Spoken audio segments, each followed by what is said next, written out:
అక్షయ తృతీయ. అసలు ఈ అక్షయ తృతీయ అంటే ఏంటి? దీనికి ఎందుకంత ప్రాముఖ్యం వచ్చింది? అనేది ఈ వీడియోలో తెలియజేస్తాను.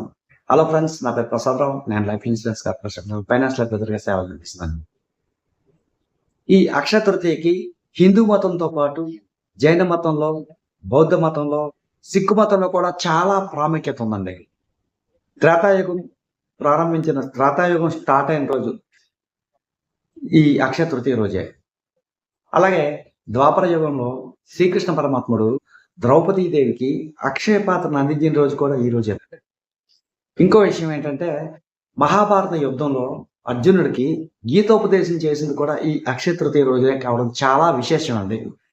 సో హిందూ సాంప్రదాయం ప్రకారం కాకుండా ఈ జైన మతంలో కూడా జైన గురువు అంటే ఋషదేవుడు సుదీర్ఘకాలం ఉపవాసం చేసిన తర్వాత విరమించిన రోజు ఈ అక్షయ తృతీయ కావడం ఆ జైన మతంలో చాలా ప్రసిద్ధి చెందిన పర్వదినంగా భావిస్తారండి.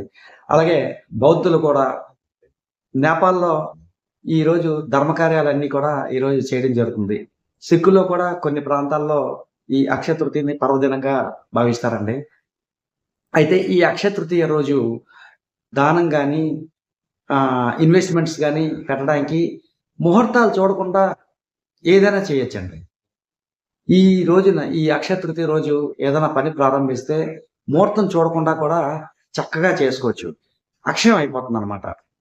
సో ఈ అక్షయ తృతీయ రోజున అందరూ కూడా బంగారం కొనడానికి కానీ, భూములు రిజిస్ట్రేషన్ చేసుకోవడానికి కానీ, ఇన్సూరెన్స్ పాలసీ చేసుకోవడం కానీ, స్టాక్స్లో ఇన్వెస్ట్ చేసుకోవడానికి కానీ అక్షయ తృతీయని మంచి రోజుగా భావిస్తారు.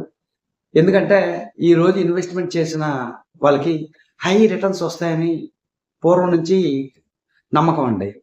సో ఈ రోజున మీరు కూడా చక్కగా ఉపయోగించుకొని దైవ కార్యాల్లో పాల్గొంటారని కోరుకుంటున్నాను. Thank you.